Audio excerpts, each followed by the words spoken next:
o segundo. E a terceira imagem aqui, globo pálido. Esse grandão, o tálamo e o núcleo caudado. A gente tem mais uma estrutura, que é a substância negra. Vejam bem, ela realmente tem uma coloração mais escurecida, tá? Isso é melanina. Eu brinco até que eu sou tão branquinha que acho que só tem melanina lá no meu núcleo da base, porque fora quase zero. Mas esta área aqui em especial é onde a gente tem os neurônios dopaminérgicos, tá? Então a gente já conheceu quem são os núcleos da base, não é tão assustador assim, né? Vocês vão ver que é área cinzenta, ou seja, é núcleo de neurônio, vocês vão ver aqui em volta, tá vendo? A área cinzenta é núcleo neuronal. Tudo que é área branca são os axônios dos neurônios, tá? Então já não é mais um núcleo neuronal. E isso é o córtex, que é a casquinha do cérebro. E a gente viu, quando a gente olha os núcleos da base, que existe o subcórtex, ou seja, está embaixo, lá no miolo do cérebro, e que também é substância cinzenta, ou seja, também é núcleo. Olhando os núcleos da base por um outro ângulo, né, a gente tem esta imagem, tá? Depois eu vou mostrar uma animação para ficar mais claro para vocês. Porque a hora que a gente corta, você fala, oi, aonde que está tudo isso, né? Desta forma, mas é porque essa é a imagem tridimensional. Eu também me assustei a primeira vez que vi, porque eu não conseguia nem entender direito. Mas já vou mostrar uma animação tridimensional que vai ficar mais fácil para vocês. Então, este aqui é o caudado, que eu apresentei para vocês.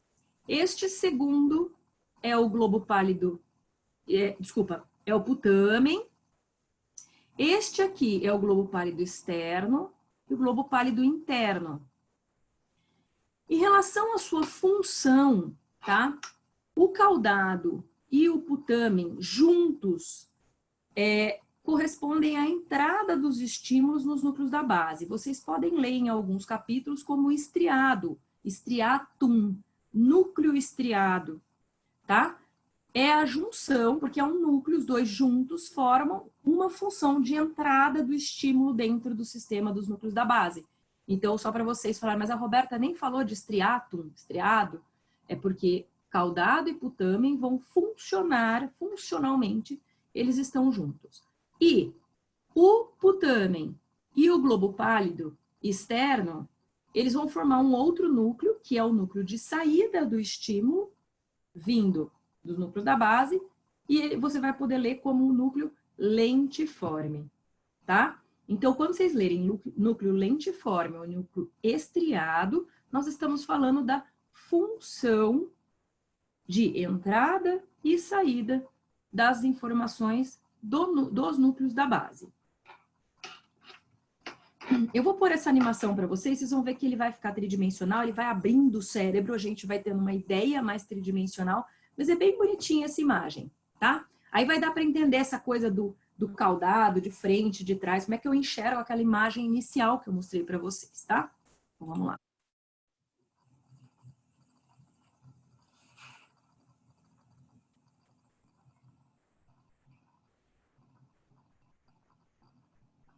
Até aqui a gente está vendo o córtex, o cerebelo, o tronco encefálico, né, aqui. E agora vai começar a abrir o cérebro, ó. E chegamos aí, núcleos da base. Aqui, ó. Caudado, putamen, globo pálido externo e interno. Tirou mais ainda uma camada, ó, ficou só os núcleos da base.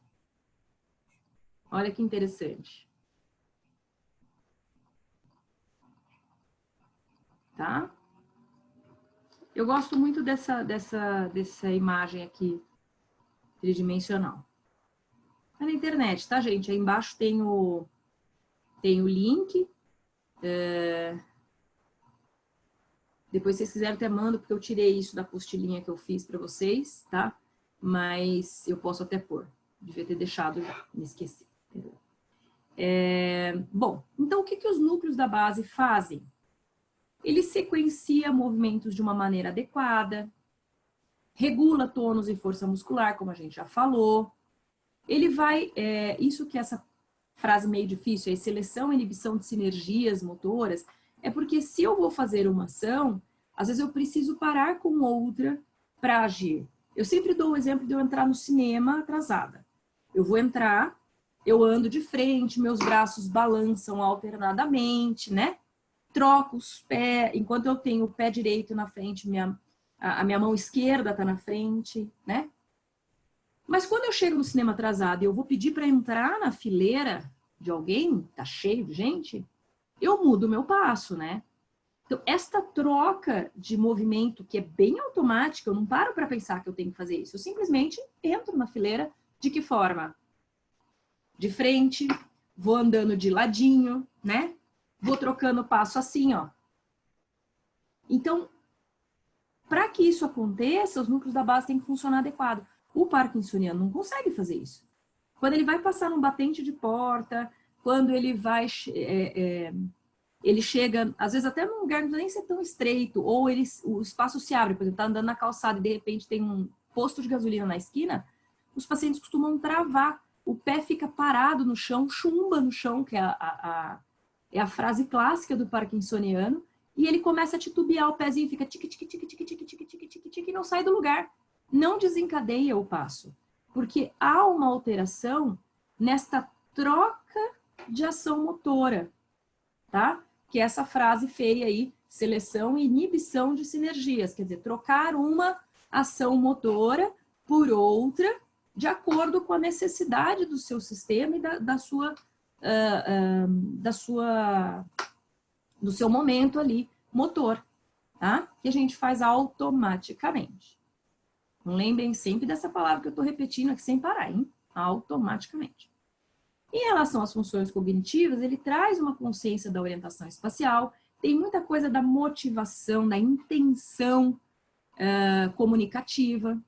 Então, você pergunta uma coisa para o parkinsoniano, ele demora para responder, não vem essa iniciativa, né? Memória de localização de objetos, mudança de comportamento de acordo com a tarefa. Então, do ponto de vista cognitivo, isso também aparece, né? Então, feito agora que a gente fez as pazes com a neuroanatomia, um pouquinho com a função, né? É um trechinho bem curto, mas acho que espero ter conseguido dar uma luz para vocês em relação a isso. E agora a gente vai falar sobre a doença. Precisamos diferenciar uma questão muito importante, que é o que a gente chama normalmente de síndrome parkinsoniana. Síndrome é um conjunto de sintomas, né? Qualquer síndrome. E parkinsoniana, até que se defina se é uma doença de Parkinson ou um parkinsonismo. Nós vamos falar então sobre essas duas coisas. A doença de Parkinson clássica, ela necessariamente tem que ter a perda de neurônios dopaminérgicos. Existem outras doenças que se parecem com o Parkinson, mas não é. Por que elas se parecem? Porque elas também têm os sintomas clássicos da doença de Parkinson, que são tremor, que é o que a gente mais conhece, a rigidez, a bradicinesia e a instabilidade postural. O paciente tem uma tendência, se ele tomar um empurrãozinho, ele cai para trás de uma vez, não tem nem aquela reação de se proteger, tá? E para estes quadros, né, com perda de dopamina, somente perda de neurônios dopaminérgicos, nós temos uma doença de Parkinson. Quando a gente tem uma síndrome parkinsoniana ou um parkinsonismo, eu tenho, além desses sintomas, outras questões, ou eu tenho uma origem diferente de doença. Vou dar um exemplo só para não ficar muito vago. A pessoa teve um AVC, um AVE, nos núcleos da base. Então, teve um sangramento ou uma falta de oxigenação, uma falta de suprimento sanguíneo naquela área. Então, ele teve um AVC. Ele teve perda de neurônio dopaminérgico? Não. Ele teve uma falta de oxigenação ou um extravasamento sanguíneo ali. Ele vai ter sintomas porque afetou os núcleos da base. Ele pode ter tremor, ele pode ter rigidez, pode ter lentidão, bradicinesia, o nome diz. Cinesia é sempre movimento e brad é lento. né? Bradicardia, movimento lento do batimento cardíaco. Então, ele vai ter algum desses sintomas, mas não porque perdeu neurônios dopaminérgicos, mas porque ele teve um AVC em núcleos da base, tá? Então, é isso que vai diferenciar uma doença de Parkinson e uma síndrome parkinsoniana ou parkinsonismo, ou ainda vocês podem ouvir Parkinson Plus, que são os sintomas do Parkinson, plus, em inglês é mais, então, os sintomas mais alguma coisa. Então, esses 3 nomes vocês podem encontrar, tá? Para ser doença de Parkinson, eu preciso de pelo menos 2 desses sintomas que eu estou escrevendo aqui. Tendência para um início assimétrico, não começa nas 2 pernas de uma vez.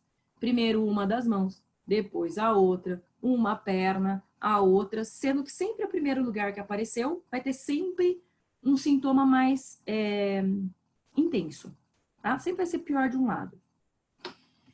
A evolução é muito lenta, então para eu ter certeza que é Parkinson, eu preciso de 3 anos de acompanhamento médico. Hoje existem alguns exames muito específicos e muito caros, não são todos os lugares que vão te oferecer isso, mas já existe como saber se é Parkinson um pouco antes, se você fizer esses exames, né? Mas é uma evolução muito lenta, o paciente pode ter 20, 24 anos de doença, às vezes até com poucos sintomas. Isso lembrando da parte motora. E responde bem ao uso da levodopa, já que, como eu expliquei, é um precursor da dopamina. Mas quando eu tenho uma síndrome parkinsoniana, ou chamada de parkinsonismo, ou chamado de Parkinson Plus, eu tenho uma associação com demência, uma insuficiência autonômica grave e precoce. O que é isso? Não segurar a urina, não segurar o esfíncter anal, ter uma disfunção erétil, por exemplo, com precocidade, né? O que é isso? 1 ano, 1 ano e meio, as pessoas já começam a ter uma síndrome autonômica. Ataxia cerebelar, que é o andar do atáxico, para quem se lembra, é como se fosse o andar do bêbado, né? Base alargada, não tem estabilidade, tudo é meio instável, né? O movimento de mão, por exemplo, para pegar um copo do atáxico é assim, ó. Tentando achar o copo. Isso é um movimento atáxico. Isso não é esperado no Parkinson, porque ele é rígido. Então, isso é um sinal de um parkinsonismo. Síndromes piramidais de liberação. Deixa eu ver só que eu escrevi a última palavra, se eu tô perdendo algo, peraí. De liberação. Aí, síndromes piramidais, vamos ver se rapidamente eu consigo explicar. O sinal piramidal, pirâmide é tudo que vem da parte motora. É aquela primeira ação motora que eu falei para vocês. A via piramidal é basicamente formada pelos nervos, pelo núcleo do nervo craniano, falei besteira, desculpa, pelo neurônio motor superior, que está aqui no córtex frontal, que manda informação para o neurônio motor inferior, que está no tronco, e que manda informação para o músculo. Isso é via piramidal. Sinais piramidais de liberação é quando eu tenho algum reflexo que não deveria acontecer e passa a acontecer. Eu libero uma ação motora que já deveria ter sido inibida, tá? Por exemplo, o sinal de Babinski, que é aquele sinal do dedão da criança que vai para fora até 1 ano de idade, depois isso involui. Então, todos nós, se tivermos uma cosquinha no pé, a gente encolhe os dedos. A criança estica até 1 ano de idade. Isso é o sinal de Babinski. E quando eu tenho uma síndrome parkinsoniana, esse sinal piramidal, então, sinal da via motora, né, que é liberado, ele estava inibido e ele passa a liberar. Quando você faz o teste na sola do pé do paciente, você passa um risco na sola do pé do paciente, ele estica o dedão. Mas não era isso que a gente esperava num adulto. Isso é um sinal de liberação piramidal, porque piramidal sempre vai ser a via motora. Vocês vão até ouvir falar em núcleos da base como via extrapiramidal, quer dizer, está fora do piramidal. Mas não é o mais correto, nem o mais usado, tá? Quer dizer, é muito usado, mas não é o mais correto. E a gente pode ter, em muitos casos, a paralisia dos movimentos conjugados dos olhos. O paciente consegue fazer o movimento lateral dos olhos, não sei se dá para ver, ele faz isso, mas ele não consegue levantar o olho para cima. Você pede para levantar, ele vai, mas não consegue completar este movimento e este movimento de abaixar os olhos, tá? Isso é a paralisia do movimento conjugado do olhar, que não acontece no parkinsoniano. Aqui vai para vocês na apostilinha, é um trabalho feito pelo Henrique Balalai Ferraz, que foi o orientador da minha tese. A Vandercy Borges, que também é neurologista lá na Escola Paulista, tá? Falando sobre as principais síndromes parkinsonianas. Tem várias doenças, tá? Fica como leitura para vocês depois, se vocês quiserem, mas está na apostilinha. E os pacientes, eles são classificados em relação ao diagnóstico, que é essencialmente clínico. Eles têm algumas escalas de evolução motora. Nós temos a escala de Rone-Yahr, depois vocês olham com mais calma. Tem a escala da UPDRS, que eu destaco aqui, que existe nos itens 2 e 3 coisas relacionadas à fala e à deglutição, tá?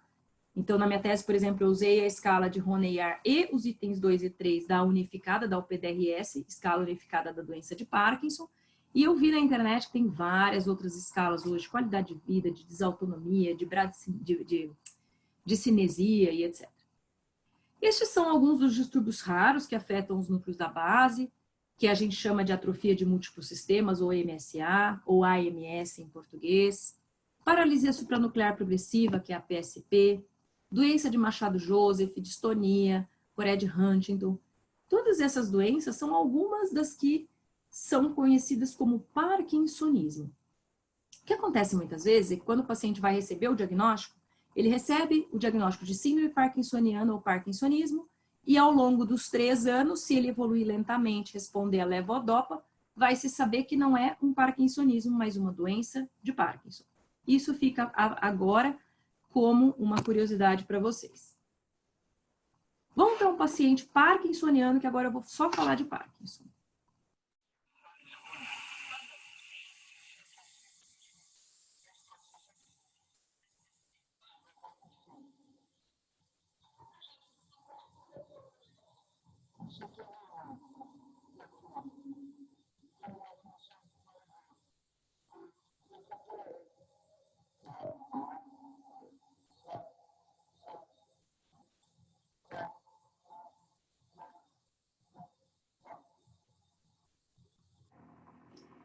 Então, assim, eu queria que vocês dessem mais uma olhada, principalmente na parte inicial, dos aspectos fonoaudiológicos que a gente consegue ver.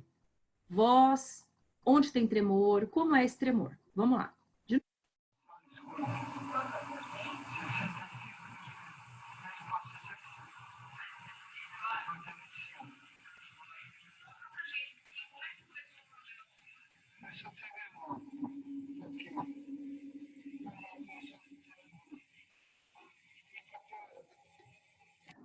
Então, assim, a gente tem 2 formas de apresentação do Parkinson, que é o hipocinético, que é pouco movimento, como eu já tinha falado para vocês, cinesia é movimento, e o hipercinético, que é excesso de movimento, tá?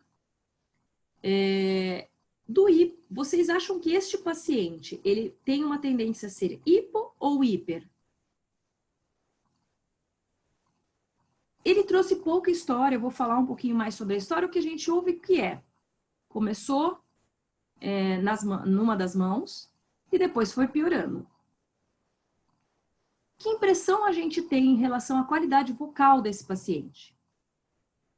Então, vão escrevendo, vão pensando, e eu vou falar um pouquinho sobre a história. Então, acho que a primeira coisa, o que vocês pensaram? Hipo ou hiper? Vamos pensar.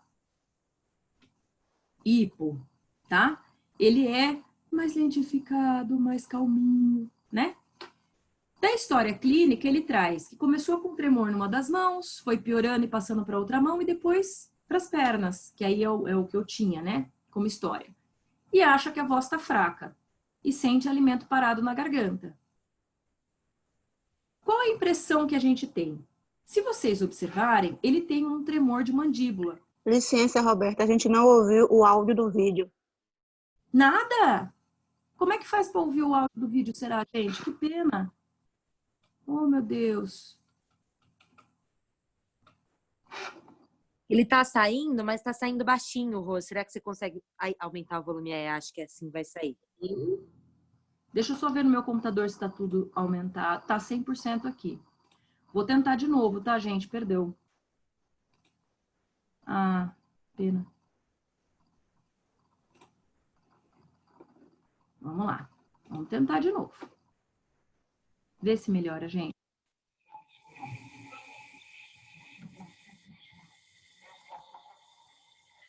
Não dá para ouvir. Não? Ai, como será que a gente faz para isso aparecer, né? Não deu para ouvir. Esquisito. O Rô, é que daí a gente não consegue deixar isso, né, na plataforma para ouvir depois, será? Eu não sei como é que funciona. Vamos pensar então depois. Tá. Uhum. Porque se vocês vissem o que é o outro paciente, seria legal para diferenciar. Vamos pensar o que a gente pode fazer, tá? Eu tô até vendo se tem algum comando aqui, mas... Se você tiver o vídeo isolado, os vídeos isolados, eu posso mandar para eles no grupo do Telegram, eles ouvem agora. Vou tentar só mais uma vez que eu pus um Share Computer Sound. Optimize Share for Full Screen. Bom dia, Roberta. Para você aparece? O som? Aparece. Então não tem como você gravar no seu celular e botar para a gente ouvir? Também pode. Vou só tentar ver se esse share que eu fiz aqui se dá certo. De qualquer forma, vou pôr aqui. Porque para diferenciar ia ser bem legal para vocês, viu? Por isso que eu tô perdendo aqui um pouquinho do meu tempo, mas vou tentar gravar aqui, tá? Salles Cunha. Quantos anos você tem? 65 anos, mês eu faço 66. Tá ótimo, tá ótimo. Vou dia 25. Tá joia. Conta pra gente um pouquinho como é que começou o problema do senhor. Começou a tremer a mão, um pouquinho. Depois começou a tremer mais. Foi para piorar. 10, 9, 8, 7, 6, 5, 4, 3, 2, 1, 0. Aí, vivendo e aprendendo, né? Ficou ótimo agora. É um paciente hipo, né? Essa é a história. Então, a gente percebe um tremor de mandíbula, mas que é um tremor de repouso. Se vocês observarem, quando ele para, quando ele fala, desaparece, ele para, volta. Essa é a característica do parkinsonismo, é um tremor de repouso. Existem outras doenças, como, por exemplo, a distonia, que tem tremor de ação. Na hora que ele movimenta é que o tremor aparece. O do Parkinson é de repouso. Isso apareceu na mandíbula claramente. Em relação à voz, vocês ouviram que é uma qualidade vocal rouca, ela tem uma astenia, uma fraqueza de grau leve. Por que de grau leve? Estou achando horrível, porque ele com certeza vai piorar e a gente tem que considerar o pior momento dele e comparar ele com ele mesmo agora. A gente sabe que no Parkinson isso vai aumentar muito, se não tratar, lógico. Mas como a gente vai agir, não vai acontecer. A loudness é fraca, né? Então, é uma característica do Parkinson, tá? Agora a gente vai ouvir um outro paciente. Vamos lá. Vídeo. Conta pra mim um pouquinho como começou o seu problema. Conta pra mim um pouquinho como começou o seu problema. Assim que tem mais medo. Como o senhor percebeu? Computador. Só isso? Ok. Faça um A comprido pra mim.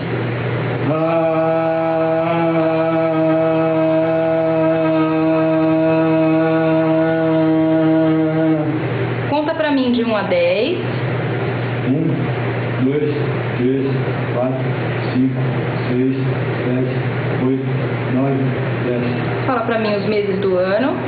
Janeiro, fevereiro, maio, junho, agosto, setembro, outubro, novembro, dezembro. Os dias da semana. Segunda, terça, quarta, quinta, sexta, sábado e domingo. Ok. Agora vamos ouvir ele falando sem vocês olharem a boca dele, tá?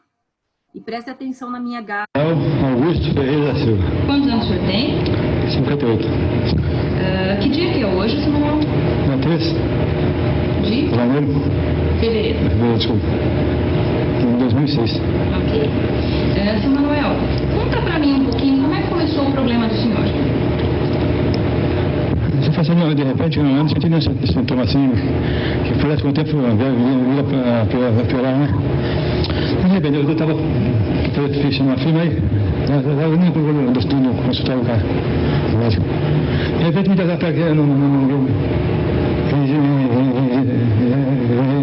cimento.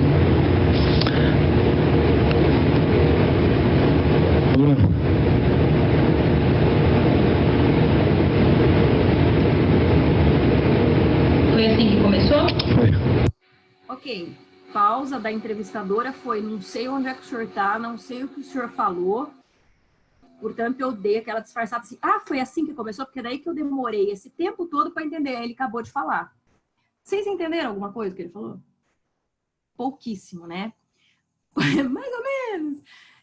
Não. Muito rápido, né? Desculpa. Quantas vezes vocês ouviram assim? Algumas.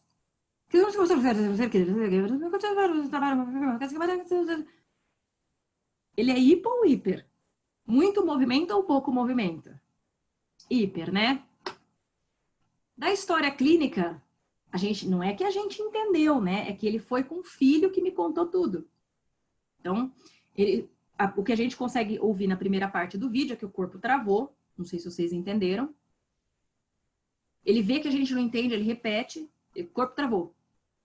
A gente fica parado olhando, né? Tipo, não entendi ele. O corpo travou. E as minhas frases são as melhores. Só isso?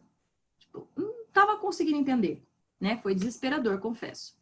Foi piorando. O médico da empresa diagnosticou que era Parkinson. Isso eu ouço no áudio.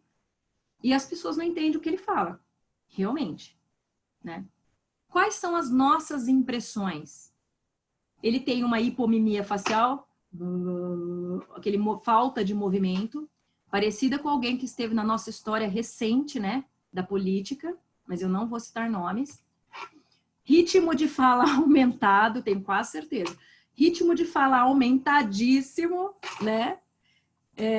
Uma ininteligibilidade de fala. Eu não sei o que vocês acham. Ininteligível, porque assim, praticamente não dá para entender nada. Ou a gente poderia colocar, com boa vontade, uma inteligibilidade parcial com atenção. Que a inteligibilidade parcial com atenção é eu entendo algumas palavras se eu ficar de olho nele. Inteligibilidade parcial é eu perco algumas coisas. Parcial com atenção eu perco se eu não ficar olhando para ele o tempo todo. Tá? É uma forma de classificação. Qualidade vocal dele é rouca, uma rouca leve, não tem grandes características, e que no A não é tão ruim, é pior na fala espontânea, né? Parece mais rouquidão na fala espontânea. Uma articulação bem diferenciada e uma disfluência, ou seja, uma alteração da fluência de fala, do número de palavras ao longo do tempo, que é muitas palavras ao longo do tempo, e o que a gente tem aqui nessa disfluência não é uma disfluência gaga, é uma disfluência de prolongamento. Porém, acontece muito isso no Parkinson hipercinético por festinação de língua, que é o que a gente chama. Lembra quando lá no comecinho da aula eu falei sobre aquele passinho que o paciente, na hora que vai entrar no cinema, ou num lugar estreito, o parkinsoniano faz tic-tic-tic-tic com o pé? A gente até ouve. Então, o que a gente tem ali? A gente ouve o quê? Um prolongamento e uma festinação de língua, que é o mesmo movimento que ele faz com o pé, que a gente chama isso de festinação, é não conseguir desencadear a aproximação motora, ele vai fazer com a língua, então ele fica... A língua não desencadeia o movimento, tá? Isso é muito comum. Esse... A gente ouve muito nos hipercinéticos, fica uma dica, tá? Não sei se vocês tinham conseguido pegar tudo isso na impressão fonoaudiológica, mas eu acho que é mais ou menos isso que a gente tinha que ver, tá? A doença de Parkinson tem uma incidência de 1 a 2 pessoas a cada 1000 habitantes, então não é considerada uma doença rara, porque a rara é acima de 1 ou 2 a cada 10.000 habitantes, 10 ou 100 mil. Depois vocês veem lá na frente, eu coloquei, mas acho que é a cada 10.000. A doença é muito comum em homens. Ela é considerada, na maioria das vezes, como idiopática, ou seja, não se sabe de onde vem, mas já existem algumas causas descritas. Pessoas que que bebem muita água de poço, tá? Que moram, então, em sítio ou usam muito a água de poço, talvez alguma substância que tenha lá na profundeza da terra e que vem junto, algum minério que venha junto com a água. Indivíduos que têm exposição a pesticida, que têm ou tiveram com grande intensidade, então moravam no sítio, na roça, trabalhavam nessa e depois vêm para a cidade, eles podem desencadear isso ao longo da vida, e normalmente, como eu falei, início assimétrico, evolução lenta, responde ao levodopa. Além dos 4 sinais cardinais, que vocês vão ler em quase todos os textos básicos de Parkinson, a gente também encontra micrografia, que é a letra bem pequenininha. Então, sempre que um paciente parkinsoniano assinar um cheque, que vocês veem que vocês já tiraram a ideia de que ele tem a micrografia, é sempre bom dar uma endossada atrás, porque o cheque tem grande chance de voltar, tá? Porque muda a letra. Disartria, disfonia, hipomimia, que é a diminuição de movimentação facial, a disfagia, demência, mas bem lá na frente, lembra que demência não é um quadro inicial, quando é inicial a gente já vai pensar num parkinsonismo, déficit de atenção são super comuns, e desautonomias, que é essa alteração de urina e tal, mas tudo lá na frente, alguns dos sintomas vão aparecer bem lá na frente. Disfagia, às vezes a gente pega casos com 11, 12 anos de Parkinson e que começam a apresentar disfagia. Tá? Isso é importante. Nenhum desses sintomas vem muito precocemente.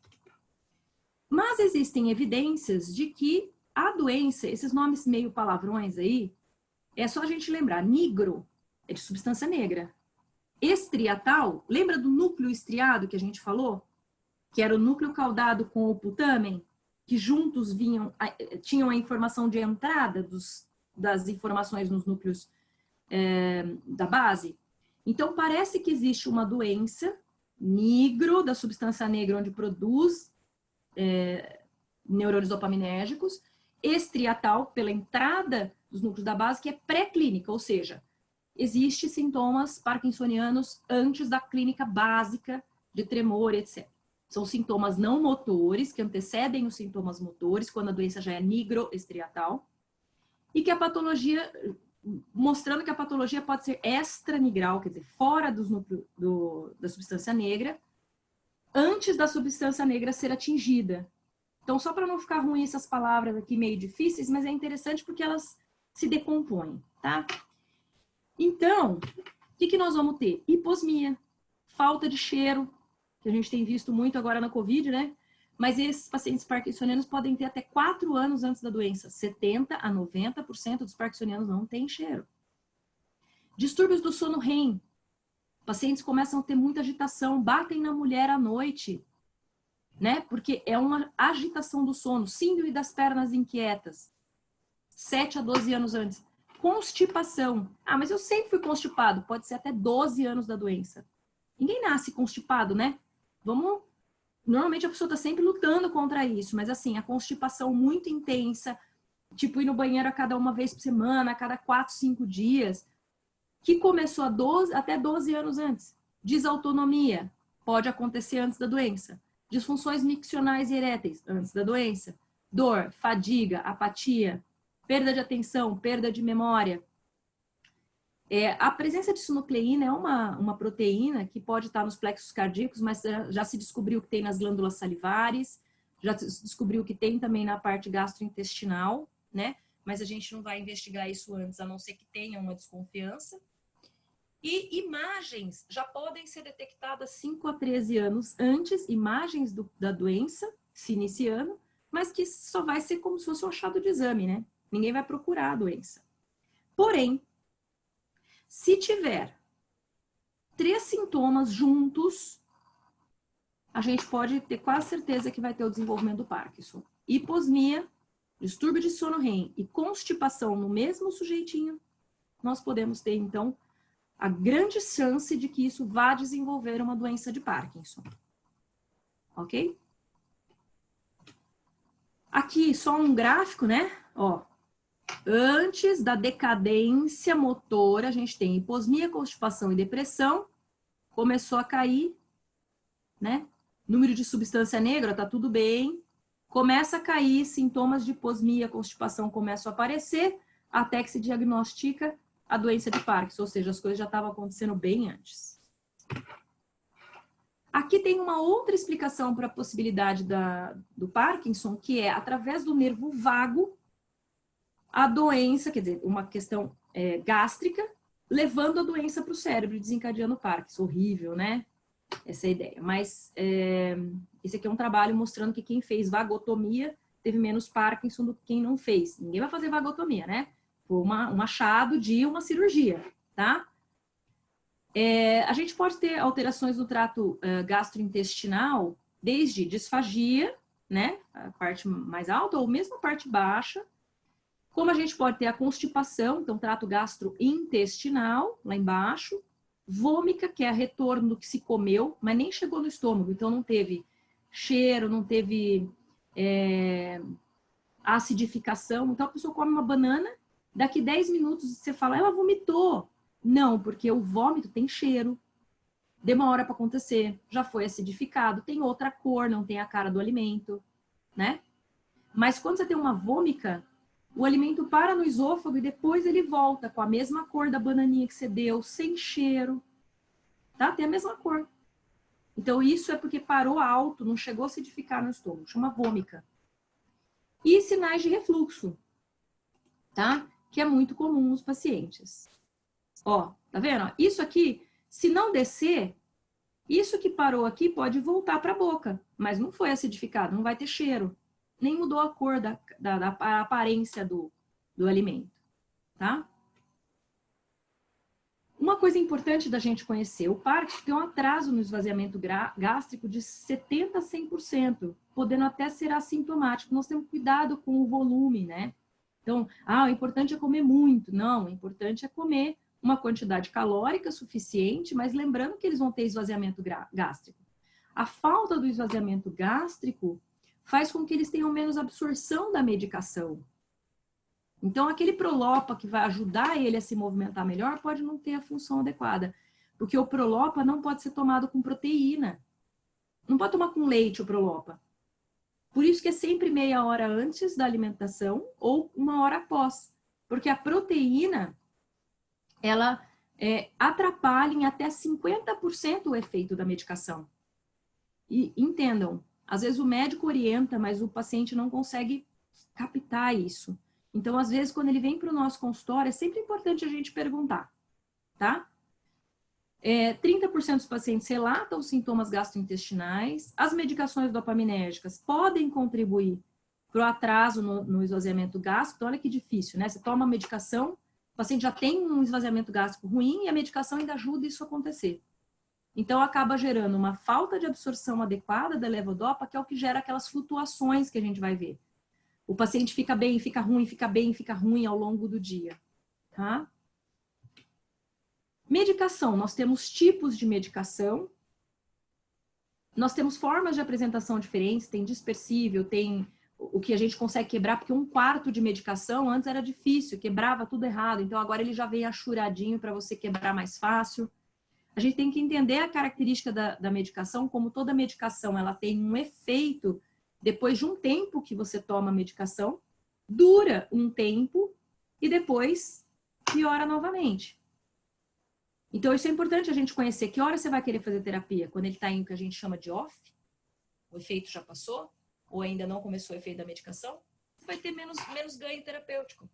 Então, isso é muito importante da gente saber, porque a gente vai marcar a nossa sessão no momento melhor dele, tá? Existem alguns efeitos colaterais da dopamina para quem usa por longo período, que é chamado de discinesia. O paciente fica assim, ó. Ele tem movimentos no corpo o tempo inteiro, tá?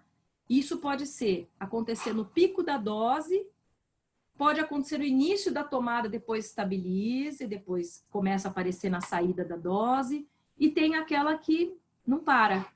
Tomou medicação de cinesia, de cinesia, de cinesia. Tomou medicação de cinesia, de cinesia, de cinesia. Tá? E alguns sintomas não motores podem vir em função da medicação. Um deles que eu ainda não destaquei é a hipotensão postural. É a mudança da postura entre estar sentado, estar levantado, estar sentado. Tá? Isso é medido pelo médico. Formas de apresentação. E o que a gente tem que pode ser melhorado? Será que se a gente descobrisse, se a gente captasse que existem sinais pré-motores, tratar antecipadamente? Né? Quem vai descobrir isso? Um geriatra bem informado, um gastro bem informado, que pode ir pela constipação procurar um gastroenterologista, mas se pensa em medicações neuroprotetoras. Um paciente tem que ser informado, você tem chance de ter Parkinson, quer tomar algo que proteja o seu cérebro, mas não se sabe, não tem follow-up dizendo se realmente protege. Então, se fosse eu, ia querer tomar. Mal não ia fazer, né? Algo que protege o meu cérebro vai me fazer mal, né? Se fosse eu, queria. Mas acho que poucas pessoas vão ter essa informação a princípio. Temos também os tratamentos cirúrgicos, que existem 2 tipos básicos. Um que vai ter uma cirurgia estereotáxica, vai lá e vai destruir uma área do cérebro, o globo pálido, que a gente já conhece, ou o tálamo, parte do tálamo, e vai melhorar o sintoma. Eu gravei assim, ó, tálamo produz tremor, T com T, tálamo, tremor. E a rigidez, que é o que sobrou, é o globo pálido que faz, né? Dicas pra gente não esquecer sintomas, né? Então, quando eu faço uma talamotomia, é quando o paciente tem um tremor que não controla. E quando eu faço uma palidotomia, é quando o paciente tem uma rigidez que incomoda, que atrapalha a qualidade de vida, tá? Só que essa cirurgia não é reversível. E a doença vai continuar evoluindo, porque ela é evolutiva. E tem a estimulação cerebral profunda, que é a colocação de um eletrodo, que pode ser colocado no tálamo, no núcleo subtalâmico, ou no globo pálido. Essa é uma cirurgia que pode ser reversível. E nenhuma das duas cura a doença. Ela melhora a qualidade de vida e as atividades diárias, em até 50%. A palidotomia e a talamotomia tem a vantagem de ser custo baixo, mas não é reversível. Já a estimulação cerebral profunda, ela tem um alto custo, ela vai custar mais de 100 mil reais. São colocados 2 eletrodos no cérebro, então é uma neurocirurgia também. É um procedimento que pode ser reversível, não deu certo, pode tirar. E você pode fazer uni ou bilateral, mas em geral é feito bilateral. Então essa é a colocação do eletrodo. O paciente coloca isso lá nos núcleos da base, ó, o eletrodo aqui, e vai ficar com um marca-passo que fica sobre a pele, normalmente no peito. Você até sente, porque fica aqui bem embaixo da pele, é subcutâneo, tá? 15 dias depois que o paciente faz a cirurgia, isso é ligado no consultório médico e definido a voltagem e a frequência com que esse aparelho vai funcionar para melhorar as funções motoras.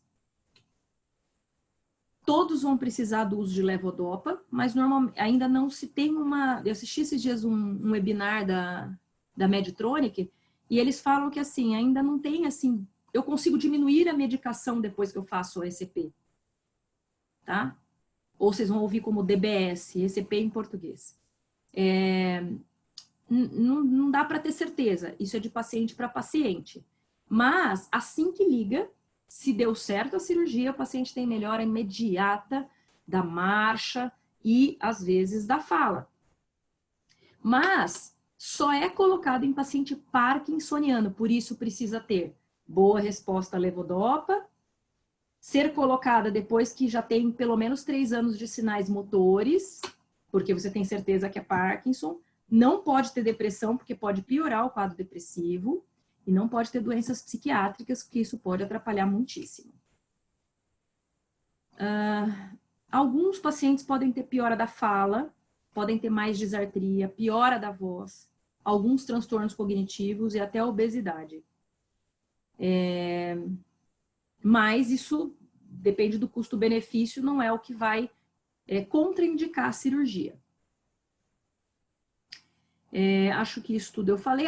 Isso aqui só tem diferença entre os núcleos, acho que vocês podem dar uma olhadinha depois, porque não é a gente que escolhe, a priori. A gente só sabe que o núcleo subtalâmico é mais fácil de colocar do que o globo pálido, tá? E isso é o que a gente tem de mais novo, então é importante que vocês conheçam.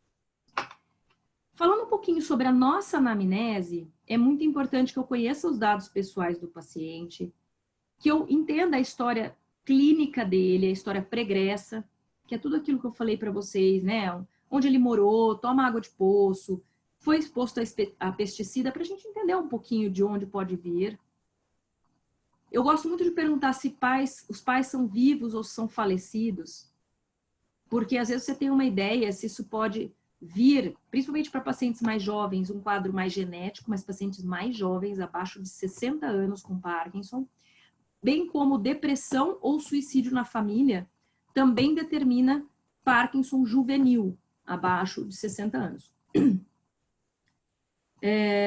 Das medicações, é aquilo que eu falei para vocês, que horas toma, quanto tempo tem de efeito, quando começa o efeito, quando acaba, se ele segue o jejum prescrito, muito importante para a gente poder orientar. Em relação aos sintomas de voz, a gente sempre tem que perguntar quando iniciaram, se está piorando, se ele consegue fazer agudos, porque vai mostrar que a laringe já está começando a ficar mais rígida, que o pescoço, a cervical está mais rígida. Então, eu preciso primeiro, às vezes, soltar essa musculatura cervical para depois começar a fazer sons e trabalhar a voz. E se usa profissionalmente a voz. Djavan tem Parkinson, né? Então, ele usa profissionalmente a voz. Por incrível que pareça, a voz dele continua linda. Evolução dos sintomas de fala. Então, mesma coisa, quando iniciaram, se vem evoluindo, mas aqui a gente tem um diferencial. Se as pessoas entendem o que ele fala. Quanto que ele acha que as pessoas entendem que ele fala? Ah, eu acho que as pessoas entendem 10%, mas você está entendendo 90%. O que isso está te dizendo? Que o paciente, o pequeno sintoma para ele está trazendo uma condição muito ruim. Para ele aquilo é horrível. Então ele é o cara que mais vai aderir à tua terapia. Porque para ele está muito ruim. Agora, se ele fala, os pacientes entendem 90%, você está entendendo bulhufas, ele não tem percepção da alteração. É muito mais difícil de tratar. Então, essa pergunta é muito chave, é muito legal. Você pode até fazer numa escala analógica. Você coloca um risco na folha e fala para ele, aqui é 0%, aqui é 100%. Risca para mim onde que você acha que as pessoas entendem você. Está mais próximo do 0% ou está mais próximo do 100%? Ou está na metade? Ele vai riscar. E depois que você faz terapia, você dá outro risco para ele, pede para ele fazer. Porque você vai ver que, sem querer, ele já fez uma mudança na onde está a voz dele, tá? Na fala dele. É muito legal. Se tem presença de disfluência, a gente pergunta se acha que você está gago. Para quem era gago, só acentua. Para quem nunca foi gago, ele pode até ter uma percepção. E se ele acha que o ritmo de fala dele está diferente, está falando mais rápido ou mais lento. Em relação aos sintomas de deglutição, mesma coisa, quando iniciaram, qual a evolução, se tem tosse ou engasgo ou pigarro durante a refeição. Lembrando que engasgo para os pacientes é sufocar, tosse é tossir e pigarro ninguém nem percebe, nem acha que isso é problema. Então, por isso eu faço as 3 perguntas. Se tem espirro ou coriza durante a refeição, que mostra que o alimento pode estar dando uma subidinha de nada ali na nasofaringe, e a resposta de qualquer coisa que entra no nariz, pela frente ou pela parte posterior, vai gerar sempre espirro ou coriza. Mostra que o véu não está funcionando tão bem. Dificuldades de mastigação. A mastigação tende a ficar verticalizada, e isso faz com que ele não tenha uma mastigação adequada. Isso vai afetar ainda mais o trato gastrointestinal, né? Então é uma coisa que a gente tem que olhar com cautela para poder trabalhar. E dificuldade de jogar o bolo para trás, que pode ser uma língua mais lenta ou aquela festinação. Tum, tum, tum, tum. Para deglutir tem que fazer isso. Só que ele tem festinação, então ele aquela... O que vai acontecer na deglutição? Até desencadear. Isso é o que muita gente descreve no relatório de vídeo como bombeamento. Eu não gosto dessa palavra, eu acho que é festinação. Se é Parkinson, pode falar. Tá? Isso tem literatura. E se o tempo de refeição é muito aumentado? Completamos se ele tem sintomas de audição, porque isso vai fazer diferença para você, se ele vai precisar, você vai precisar falar mais alto e tal. Se a gustação está alterada, se ele tem hiposmia, tem mais chance, né? Então, desde quando que essa alteração apareceu, para você poder tratar. Dados de sono, e aí a gente tem lá os sinais premotores, constipação, alteração de micção, equilíbrio, dor, fadiga, presença de alucinações, se ele vê coisas no meio da casa. Isso pode ser uma intoxicação medicamentosa, como pode ser uma evolução de um Parkinson de um parkinsonismo. É importante porque a gente vai estar na linha de frente para dizer, doutor, tô achando que não é Parkinson, tá evoluindo rápido demais. Na minha área, era para ele estar com um sintoma leve e ele está com um sintoma muito avançado, ou tem outros sintomas que não estão compatíveis com o Parkinson. A gente está na linha de frente, a gente pode ajudar nessa diferenciação. Sempre pegar a proporção de peso e altura para a gente calcular o IMC, ver se ele está em risco nutricional ou não, e conversar sobre a nutrição, o que ele come, que horas, como é que é essa alimentação e a quantidade de líquido que ele toma. Horário de medicação, para a gente identificar momento on-off. Aí, para as estruturas, eu não vou ficar passando isso, porque todo mundo aqui é fonoaudiólogo, né? O que é importante sempre você me responder, qual é a força de lábio, língua e bucinador, qual a mobilidade, se tem a extensão adequada, se a sensibilidade está adequada, lembrando que a gente tem, assim, 2 instrumentos que eu conheço de sensibilidade que são melhores, que é o estesiômetro, e mais um outro que eu não lembro o nome, mas é uma cartelinha da Profono, com várias possibilidades de sensações intraorais. E se ele tem coordenação, que é a capacidade de sustentar o movimento e alternar com ritmo. Pôr a língua para fora e alternar. O que acontece no Parkinson? Mobilidade com restrição de movimento. E isso aqui, ó.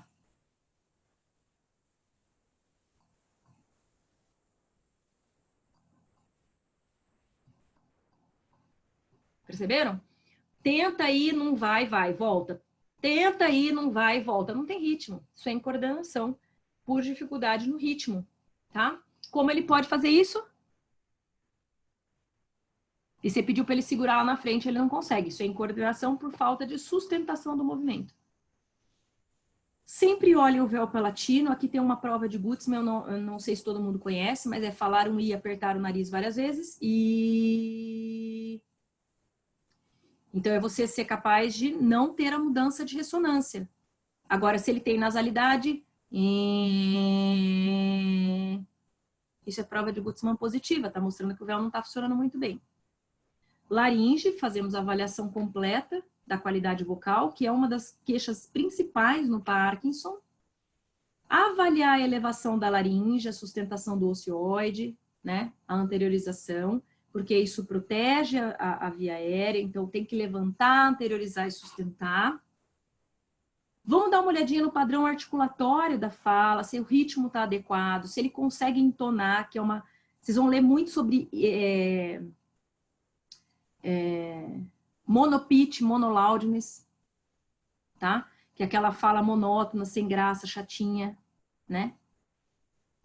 A disfluência, gaga ou prolongamentos, festinação de língua que a gente já conversou, inteligibilidade de fala, coloquei aqui aquela classificação que eu contei antes, e a diadococinesia, que é a possibilidade de trocar rapidamente a articulação.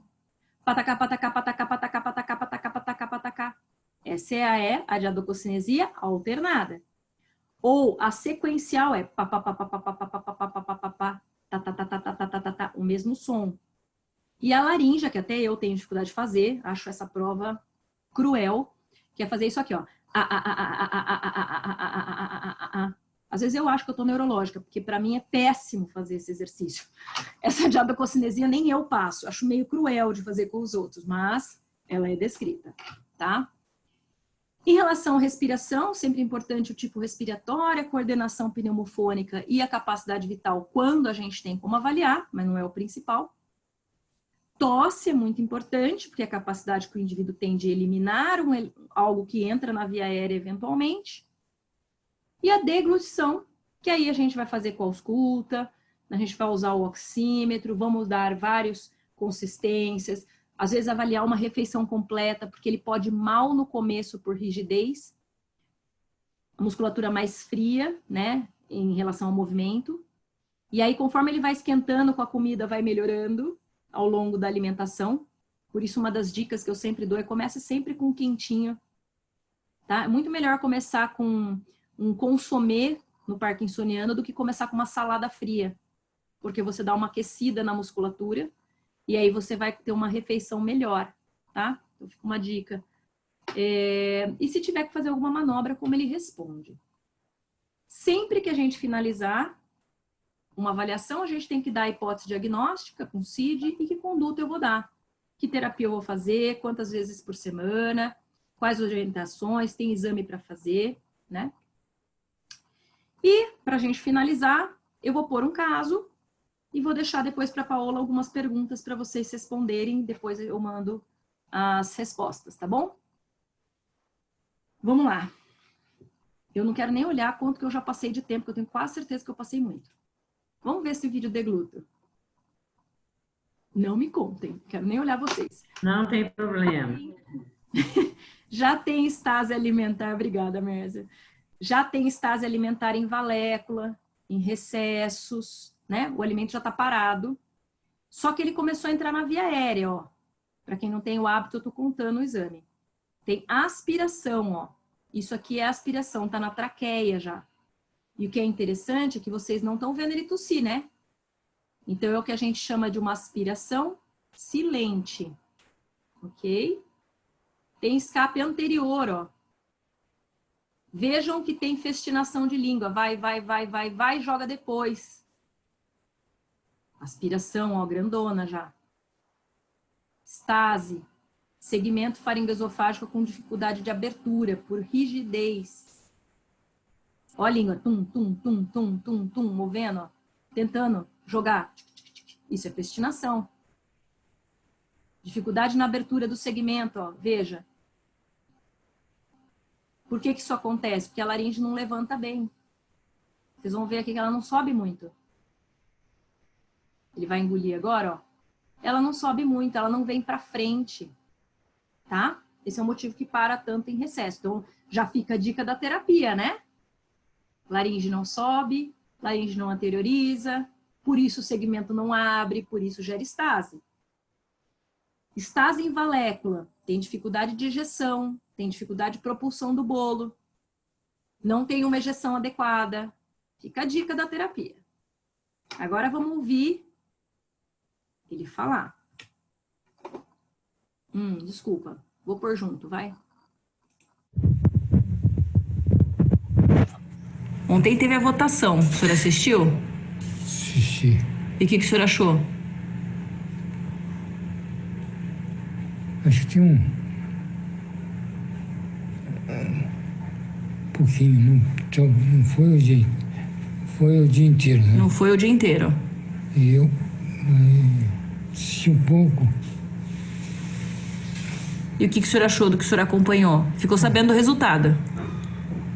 Ficou. E o que o senhor achou?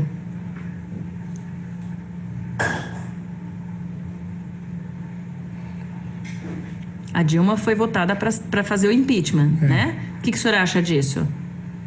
Ele perdeu, mas vai ter mais. Vai ter mais uma instância, né? Mais uma instância. Ok. Paola vai me adorar porque eu coloquei um quadro cognitivo, né, Paola? Precisava te homenagear.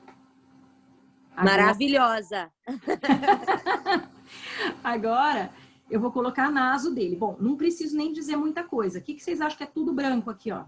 Nem comecei o vídeo, hein? Saliva. Saliva em região retrocricoide, atrás da cricoide. Tá até demasiada essa aritenoide. E estase em recesso piriforme. Em toda a parede da faringe tem saliva. Então, aquela voz assim, ó, é porque o som tá reverberando em meio aquático, meio líquido, tem muita saliva. Então, assim, o som, ele nada aqui, né? Então, você tem aquela mudança da ressonância que vocês estão ouvindo. Fica a dica, né? Estase em faringe. Dica terapêutica. Isso vai fazer depois mudar a voz, tá? Então, assim, nem vou colocar porque ele não tem aspiração de saliva. Mas só acho que já dá para ver aqui que a questão ó, tem um fechamento da prega vocal, ok. Tem uma simetria no movimento, né? Mas o que é mais importante aqui, ó, é vocês verem que existe saliva e ele tenta pigarrear, às vezes até sob orientação. Tem uma penetração, porque está aqui em cima da epiglote, mas o mais importante é vocês saberem que tem toda essa estase de saliva. Ele escarra saliva, tá? Então, a descrição do caso é um paciente do sexo masculino, 74 anos, com doença de Parkinson, em fonoterapia. Teve um episódio de pneumonia há 3 meses, tem alimentação por via oral, com restrição de líquidos, está espessado. Exame realizado em condições favoráveis, com o paciente sentado e responsivo. Quero que vocês depois façam a relação entre a voz e a deglutição, se existe. E aí vocês vão pensar, olha, se tem essa alteração da língua, é isso que faz ele fazer tal coisa na fala. Então vamos pensar. Relação entre fala e deglutição, ele tem um prolongamento, tem pausas, ó, pausas na emissão. Eu acho que foi bom, né? Então, como isso está se relacionando com a deglutição? Demora, né, para engolir? Tem sinais clínicos evidentes? Não tosse, né? Tem alterações da biomecânica da deglutição? Parece que sim. E agora? Que objetivos você tem? Você tem objetivos em deglutição? Eles são secundários à alteração vocal que você tem que trabalhar? Então, você vai me dizer, tem alteração de deglutição, tem alteração vocal, e quais são os seus objetivos? Não é exercício, é que objetivo você tem? Eu quero melhorar a movimentação de língua, eu quero melhorar a ejeção, eu quero melhorar a contração faríngea, assim por diante. Tá bom? Devia ter posto um muito obrigada aqui, esqueci desse último slide. Perdão. Então, vamos lá. Deixa eu tirar o meu stop share aqui. Estou atenta. O agradecimento é nosso. Não é demais, gente, essa aula? Fala sério. Abre o microfone só para falar que é demais. Uhul! Muito bem. Adorei. Palmas aí, galera. Parabéns. Obrigada. Ô, Rô, eu tô abrindo aqui o bate-papo para ver se tem uma dúvida. Uhum.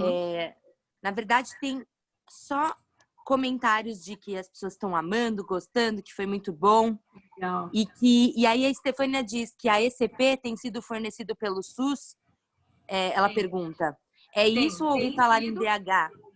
E acho que é muito importante você saber que é o melhor ECP, tá? Não, é porque a SUS deve ser ruim. Não, é o mesmo ECP da Medtronic, que é o melhor estimulador, tá? É o mesmo que coloca no meu hospital particular, tá? Graças a Deus é isso. Só que no SUS normalmente eles fazem 2 cirurgias mês, né? No hospital particular você vai fazer 6. É isso. Mas tem. Deixa eu ver só mais umas aqui. Bom, em geral, as pessoas estão falando que você é maravilhosa, que a aula foi sensacional, que tá valendo a pena acordar cedo. E, Rô, então é isso. Muito obrigada. Essa tarefa vai para o grupo, né? Depois com o gabarito. Já vou E te fica mandar. aqui na plataforma. A aula também está gravada e até 12 horas ela vai para a plataforma para reverem ou assistirem pela primeira vez, que não está aqui. Mas como a salinha é cheia, acho que tem 100 pessoas aqui que conseguiram conectar, né? Legal. Então, parabéns, muito obrigada, viu, Rô? Muito obrigada. Só peço desculpa pelo atraso, mas é que eu não quis correr. Achei melhor dar uma atrasadinha do que correr e não ficar bom. Não, ficou perfeito, não atrasou nada. Tá bom. Uma pergunta aqui, peraí, só mais uma. pode falar. Uma paciente fez essa cirurgia e o quadro dela de depressão ficou muito complexo na terapia. A PDC, né? É muito possível sim. que isso aconteça, viu?